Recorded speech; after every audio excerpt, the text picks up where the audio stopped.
오늘의 말씀 에스라 6장 13절부터 22절 말씀. 하나님 아버지, 금요일 아침 이 시간에도 주의 은혜를 탐험으로 주님 앞에 나오게 하시니 감사합니다. 이 시간에도 우리 모두에게 말씀을 통해 하나님의 음성을 들려주옵소서. 예수님의 이름으로 기도합나이다. 아멘. 할렐루야. 성교 성도 여러분, 오늘 하루도 하나님의 은혜와 평강이 여러분 삶에 넘쳐나길 축복합니다. 오늘 우리에게 주시는 하나님의 말씀은 에스라 6장 13절에서 22절까지의 말씀입니다. 오늘 본문은 귀한 공동체의 예루살렘 성전 재건을 다루는 에스라서 전반부 1장부터 6장까지의 종결 부분입니다. 성전 완공과 봉헌식 13절부터 18절, 유월절을 지키는 이야기 19절부터 22절 말씀으로 구성되어 있습니다. 첫 번째 단락은 아람어로 기록된 반면에 두 번째 단락은 히브리어로 기록되어 있습니다. 13절, 다리오 왕의 조서가 내림에 유브라덴 강 건너편 총독 다뜨네와 스달보스네와 그들의 동관들이 신속히 준행하니라. 다리오 왕이 성전 건축에 관한 조서를 내리자 강 건너편 총독 다뜨네와 스달보스네와 그들의 동관들이 신속히 준행합니다. 14절 15절, 유다 사람들의 장로들이 선지 학계와 이또의 손자 스가랴의 권면을 따랐으므로 성전 건축하는 일이 형통한지라. 이스라엘 하나님의 명령과 바사왕 고레스와 다리오와 아닥사스의 조서를 따라 성전을 건축하며 일을 끝내되 다리오 왕 제6년 아달월 3일에 성전 일을 끝내니라. 유다 사람의 장로들이 학계와 스가랴 선자의 권면을 따라 성전 건축을 행하자 모든 일이 형통하게 진행됩니다. 지도자들이 선자를 통해 선포되는 하나님의 말씀에 귀를 기울인 결과 귀한 자 그룹 전체가 오늘 본문의 말씀에 보면 형통한지라.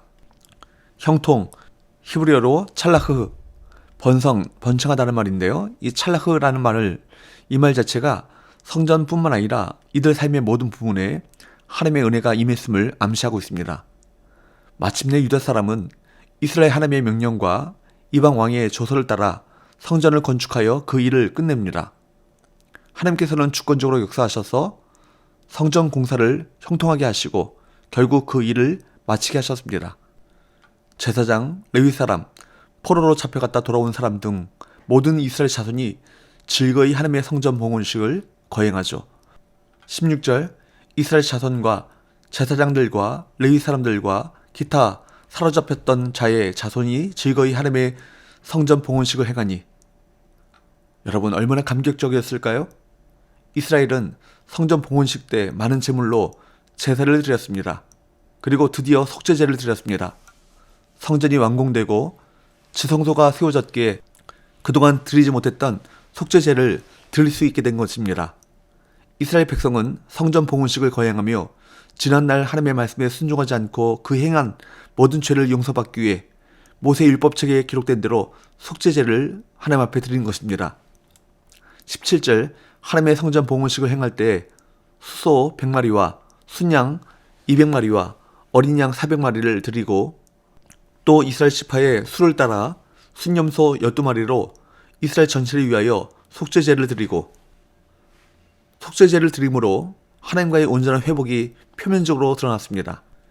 비록 솔로몬이 드렸던 엄청난 제물에는 비견할 수 없었지만 그들은 부족한 중에도 힘을 다하여 제물을 헌납했습니다. 이것이 영적으로 각성한 사람들의 특징입니다.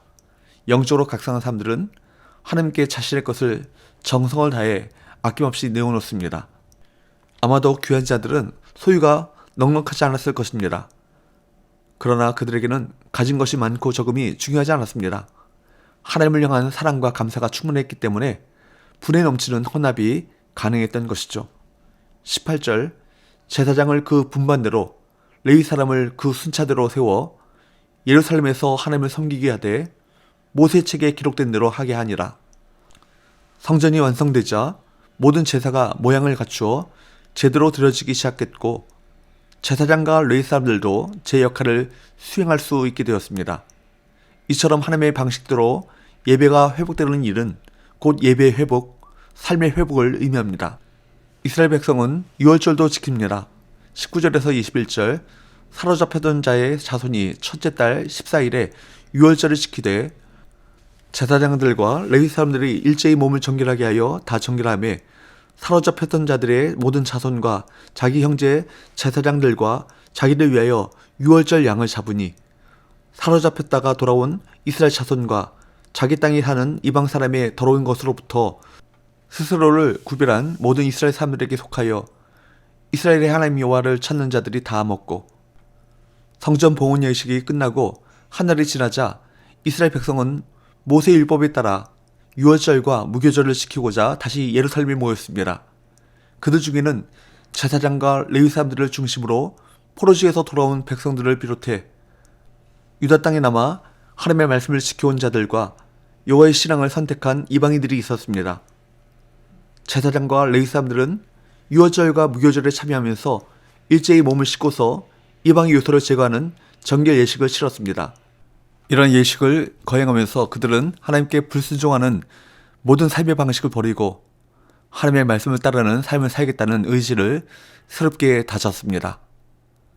특히 유월절과 무교절은 이스라엘 백성이 과거 애굽의 노예 생활에서 해방시켜 주신 하나님의 은혜를 기억하며 하나님의 백성으로 살아갈 것을 다짐하는 절기였습니다.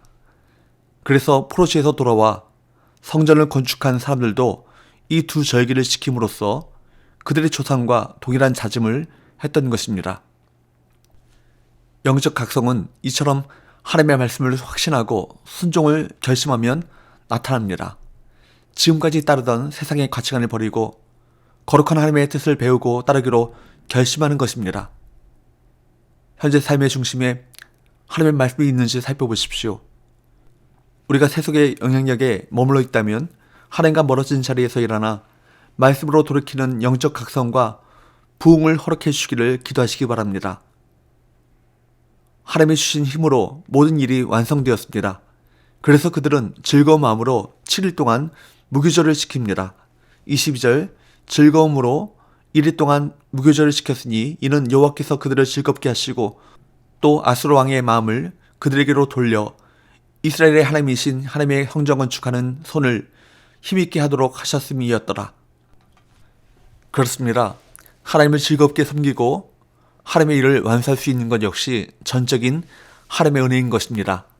귀환한 이스라엘 자손은 하나님의 은혜와 권능을 힘입어 모든 시련을 극복하고 성전을 건축하여 봉헌식과 유월절을 거행했고 하나님께 영광을 돌렸습니다. 이것처럼 그들에게 의미 있고 기쁜 축제는 없었을 것입니다. 영적으로 각성한 성도에게 하나님의 영광보다 더 중요한 것은 없습니다. 이들은 하나님이 자기에게 주신 것들을 아낌없이 하나님의 영광을 위해 사용합니다. 그뿐만 아니라 일상 가운데 자기의 감정이나 의지를 말씀에 굴복함으로써 하나님의 영광을 나타내고자 노력합니다. 하나님께서는 이처럼 영적으로 각성한 성도들을 통해 영광을 받으십니다. 사랑하는 여러분, 저와 여러분들이 영적으로 각성하여